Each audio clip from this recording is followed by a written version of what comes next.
Okay.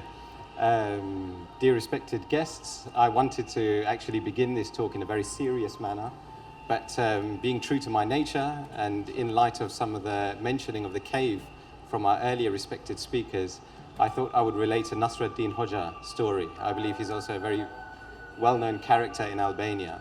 So one day, Nasruddin Hoxha is outside his house, he's on his hands and on his knees and he's looking for his key. And then a passerby comes, he says, "Oh, why, Nasruddin Hoxha, ne yapıyorsun? What are you doing?" Nasruddin Hoxha says, "I'm looking for my keys." And the man says, "Where are they? Did you leave them outside the house?" He says, "No, my keys are inside." And the man says, "Then why are you looking for them outside?" He says, "But it's dark inside. It's much lighter on the outside." Now, why did I mention this story? Because sometimes it's easier to look for something. It's easier to create something in the now, in the light, in the modern, in the contemporary. But the key is on the inside. The key is in the cave. The key is in the unlit areas of history. And this is where our respected brothers and sisters at the Konak Institute, this is where they are going. They are going inside, they are going into the cave, they are finding that key, and they are bringing it out into the light, into the illuminated space. And this is what true illumination is. And this is why we thank them for that, and we thank them for this invitation. Now, on to more serious matters. We can go to the first slide, please. So this talk explores the sacred in Islamic art in the modern context through reference to the Islamic Art Biennale 2025. Now, why talk about the sacred in the first place, especially in relation to art? Because regardless of background or belief, the sacred gives shape and meaning to countless lives. Across cultures, the sacred has offered a way to orient ourselves, to mark what is most valuable, most enduring, most beyond the everyday. It reminds us that human beings are not only makers of things, but seekers of meaning, always striving to express a sense of connection to something greater than ourselves. Now, part of the power of the sacred lies in its elusiveness. The sacred cannot be reduced to a single definition or a single piece of art. It is encountered in rituals, in words, in objects, in spaces, in stories, and even in faces. Now, what matters is that it has been one of the most compelling forces behind human creativity, continually calling forth new forms of expression. And this is precisely why it sits at the heart of Islamic art. Across its extraordinary breadth, whether the Quran, architecture, textiles, or contemporary works, Islamic art has always grappled with how to give form to the sacred. To talk about the sacred is to speak to the very core of what Islamic art has sought to do, to create encounters with beauty and meaning that reach beyond the material. The Islamic Arts Biennale in Jeddah was founded on this conviction, that Islamic art is one of the most sophisticated and profound forms of human expression. Its power lies not only in an immense historical legacy, but in the ways Islamic art continues to inspire, adapt, and be reimagined in contemporary practice. So here behind, we just have some images of the Biennale.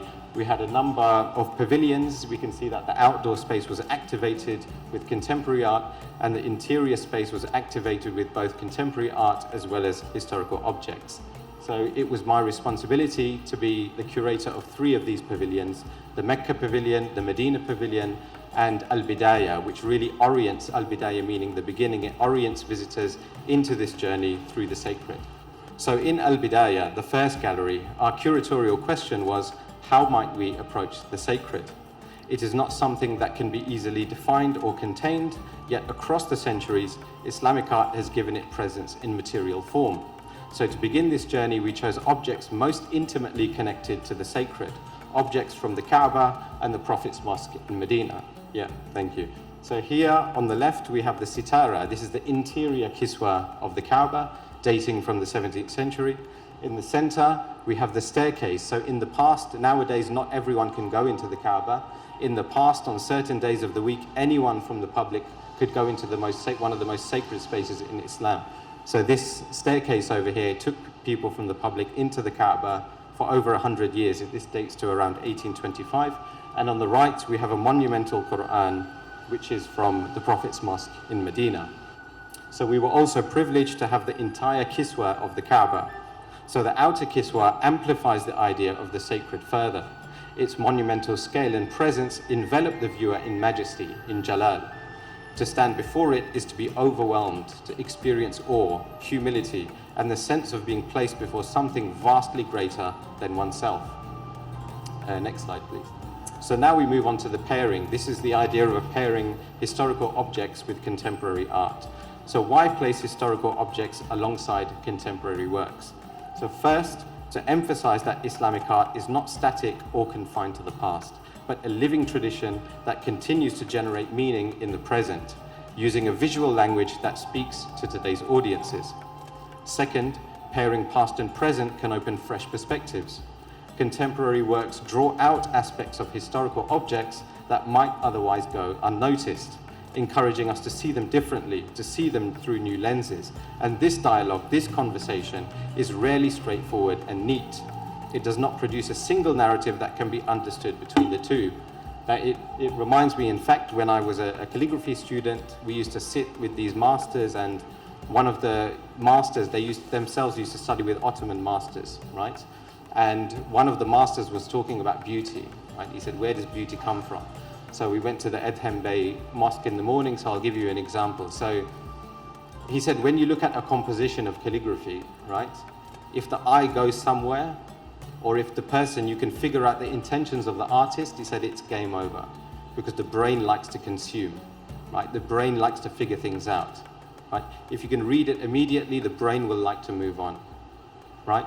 But the beauty, where does the beauty come from? The beauty comes from when you can't figure out why this thing is beautiful. The eye is constantly wandering around the piece, right? And that the brain goes into the state, the heart goes into a hal. It tries to figure this out, but it can't. And that's where the beauty lies. This is the beauty of the conversation between works, historical works and contemporary works. You won't be able to figure out immediately, but it will put you into a state of tafakkur, of contemplation. And that's the state you want to be when you're looking at this kind of comparison, this juxtaposition between the historical and the contemporary. So I wanted to give a series of examples, actually, of this pairing, but I believe that we're being cut short for time, so I'll just give one, which is my favorite one. If we keep on going. Yeah, so this is the Medina Pavilion. So the Medina Pavilion included objects that were formerly in the mosque and the tomb of the Prophet Muhammad in Medina. So this included Qur'ans, right? This was the Rawda, especially, was a space for reading, especially in the Ottoman Empire. But the real highlight of this space was these giant textiles, right? So these are huge. It's bigger than this, and they are unbelievable. You're overwhelmed by these textiles when you're confronted. So these textiles, so now if anyone goes to the Prophet's mosque in Medina, you'll see that the Hujra, which is where inside which the Prophet is buried, on the outside you have this kind of enclosure, right? Next slide, please. And these textiles, especially in the Ottoman period, it begins in the Abbasid period, but especially in the Ottoman period, these textiles were actually hung on the outside of the turba, on the outside of the Hujra, right? And so if we go to the next slide, they were also used on the doors of the Prophet's mosque, right? So we'll just kind of explain one of these pairings.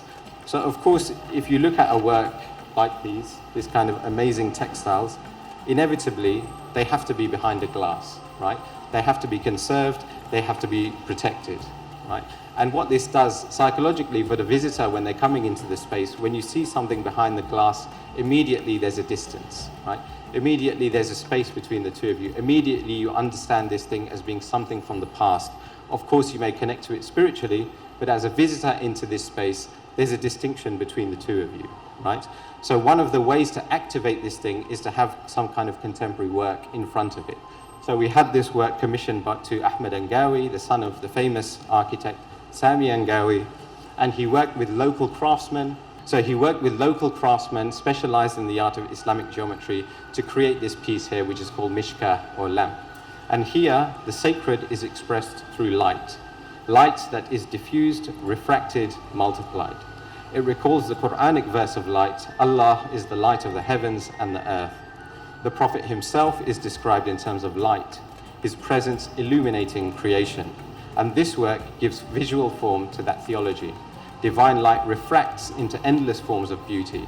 Each ray, each pattern, each glimmer is a reminder of the one light from which all radiance flows. So as we conclude, What becomes clear from these brief examples is that Islamic art, past and present, opens extraordinary opportunities for museums and galleries, especially the Konak Institute. For curators here, it challenges us to think differently about what an exhibition can do. It shows that galleries can become spaces of layered experience, where history speaks to the present, and where new audiences can engage with ideas through beauty, form, and dialogue. And in this way, Islamic art does more than preserve the past. It actively inspires the present. And that is its enduring power, and that will be its enduring power here in Albania.